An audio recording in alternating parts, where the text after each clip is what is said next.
ದೆಹಲಿಯ ಕೋಚಿಂಗ್ ಸೆಂಟರ್ನಲ್ಲಿ ಮಹಾ ದುರಂತವೇ ನಡೆದು ಹೋಗಿದೆ.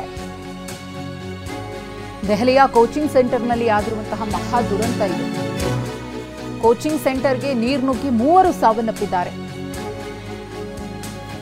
ಕೇರಳ ಮೂಲದ ನವೀನ್, ಹೈದರಾಬಾದ್ನ ತಾನಿಯಾ, ಉತ್ತರ ಪ್ರದೇಶದ ಶ್ರೇಯಾ ಯಾದವ್ ಸಾವನ್ನಪ್ಪಿರುವುದು. 2 ವಿದ್ಯಾರ್ಥಿನಿಯರು, ಓರ್ವ ವಿದ್ಯಾರ್ಥಿ. ಮೃತದೇಹಗಳನ್ನು ಆರ್ಎಂಎಲ್ ಶವಾಗಾರಕ್ಕೆ ರವಾನೆ ಮಾಡಲಾಗಿದೆ. ಕೋಚಿಂಗ್ ಸೆಂಟರ್ ಮಾಲೀಕನನ್ನ ಬಂಧಿಸಿದ್ದಾರೆ ಪೊಲೀಸರು. ಸೆಂಟರ್ ಮಾಲೀಕ ಮತ್ತು ಸಂಯೋಜಕನ ಬಂಧನ ಆಗಿದೆ.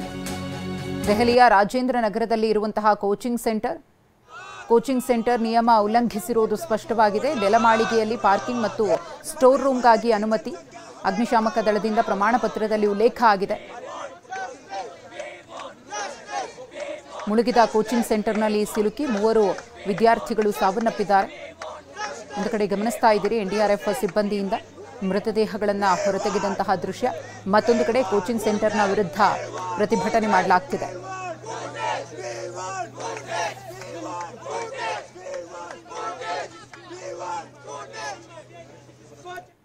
ಈ ಒಂದು ಘಟನೆ ಆಗೋಕ್ಕೂ ಮುನ್ನ ಕೋಚಿಂಗ್ ಸೆಂಟರ್ ಹೇಗಿತ್ತು, ಘಟನೆಯ ನಂತರ ಅಲ್ಲಿನ ಚಿತ್ರಣ ಹೇಗೆ ಬದಲಾಗಿದೆ ಅನ್ನೋದನ್ನ ಗಮನಿಸ್ತಾ ಇದ್ದೀರಿ. ಕೋಚಿಂಗ್ ಸೆಂಟರ್ನ ದೃಶ್ಯಾವಳಿಗಳು ಇದು ಒಂದೇ ಸ್ಥಳದ ದೃಶ್ಯಾವಳಿಗಳು ನಿಮಗೆ ಕಾಣಸಿಗ್ತಾ ಇರುವುದು ಟಿವಿ ಸ್ಕ್ರೀನ್ ಮೇಲೆ.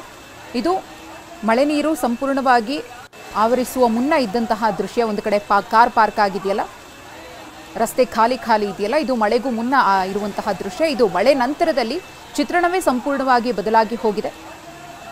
ಮೊಣಕಾಲಿಂದ ಮೇಲ್ಮಟ್ಟಕ್ಕೆ ನೀರು ಸಂಪೂರ್ಣವಾಗಿ ತುಂಬಿ ಹೋಗಿದೆ. ಹಾಗಾಗಿ ಕೋಚಿಂಗ್ ಸೆಂಟರ್ ಕೂಡ ಮುಳುಗಡೆಯಾಗಿದೆ. ನಿಯಮವನ್ನು ಉಲ್ಲಂಘಿಸಿ ಕೋಚಿಂಗ್ ಸೆಂಟರ್ ಅನ್ನು ನಡೆಸ್ತಾ ಇದ್ರು ಅನ್ನೋ ಆರೋಪ ಇದೆ. ಈ ಕುರಿತು ನಮ್ಮ ಪ್ರತಿನಿಧಿ ಹರೀಶ್ ಒಂದು ಪ್ರತ್ಯಕ್ಷ ವರದಿ ಕೊಟ್ಟಿದ್ದಾರೆ, ನೋಡೋಣ.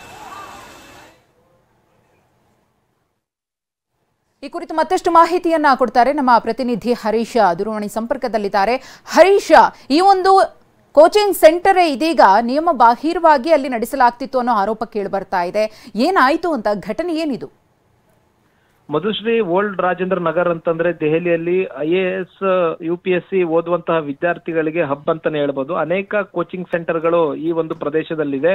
ಕರೋಲ್ ಬಾಗ್ ಮತ್ತೆ ಓಲ್ಡ್ ರಾಜೇಂದ್ರ ನಗರ್ ಅಂತಂದ್ರೆ ಇಲ್ಲಿ IAS ಕೋಚಿಂಗ್ ಸೆಂಟರ್ಗಳು ಹೆಚ್ಚಿರುವಂತಹದ್ದು. ಅದರಲ್ಲಿ ಒಂದು ರಾವ್ IAS ಅನ್ನುವಂತಹ ಕೋಚಿಂಗ್ ಸೆಂಟರ್ನ ನೆಲಮಾಳಿಗೆಯಲ್ಲಿ ಇದ್ದಕ್ಕಿದ್ದಂತೆ ನಿನ್ನೆ ಬಂದಂತಹ ನೀರಿನಿಂದ ಗ್ರಂಥಾಲಯ ಏನಿತ್ತು ನೆಲಮಾಳಿಗೆಯಲ್ಲಿ, ಅಲ್ಲಿ 3 ವಿದ್ಯಾರ್ಥಿಗಳು ಓದ್ತಾ ಕುಳಿತಿರ್ತಾರೆ. ಇಂಥ ಸಂದರ್ಭದಲ್ಲಿ ಏಕಾಏಕಿ ನುಗ್ಗಿದಂತಹ ನೀರಿನಿಂದ ಉಸಿರುಗಟ್ಟಿ ಅಲ್ಲಿ 3 ವಿದ್ಯಾರ್ಥಿಗಳು ಸಾವನ್ನಪ್ತಾರೆ. ಮುಖ್ಯವಾಗಿ ಗ್ರೌಂಡ್ ಫ್ಲೋರ್ ನಲ್ಲಿ ಸಾಮಾನ್ಯವಾಗಿ ಕಾರ್ ಪಾರ್ಕಿಂಗ್ಗೆ ಅಂತ ಅನುಮತಿಯನ್ನು ತೆಗೆದುಕೊಂಡಿರ್ತಾರೆ. ಆದ್ರೆ ಬಹುತೇಕ IAS ಸೆಂಟರ್ಗಳು ಗ್ರಂಥಾಲಯವನ್ನ ಮಾಡ್ಕೊಂಡಿರ್ತಾರೆ. ವಿದ್ಯಾರ್ಥಿಗಳು ಗ್ರಂಥಾಲಯಕ್ಕೆ ಹೋಗಿ ಸ್ಟಡಿ ಮಾಡ್ಲಿಕ್ಕೆ ಅವಕಾಶ ಮಾಡ್ಕೊಡಬೇಕು ಅನ್ನುವಂತ ನಿಟ್ಟಿನಲ್ಲಿ ಗ್ರಂಥಾಲಯಕ್ಕೆ ಹೋಗಿ ಅಲ್ಲಿ ಸ್ಟಡಿಯನ್ನ ಮಾಡ್ತಾ ಇರ್ತಾರೆ. ಇದು ನಿಯಮ ಬಾಹಿರವಾಗಿ ಅಲ್ಲಿ ಗ್ರಂಥಾಲಯವನ್ನ ಮಾಡಿದ್ರು, ಲೈಬ್ರರಿ ಮಾಡಿದ್ರು ಅನ್ನುವಂತಹ ನಿಟ್ಟಿನಲ್ಲಿ ಈಗ ಆರೋಪ ಇರುವಂತಹದ್ದು.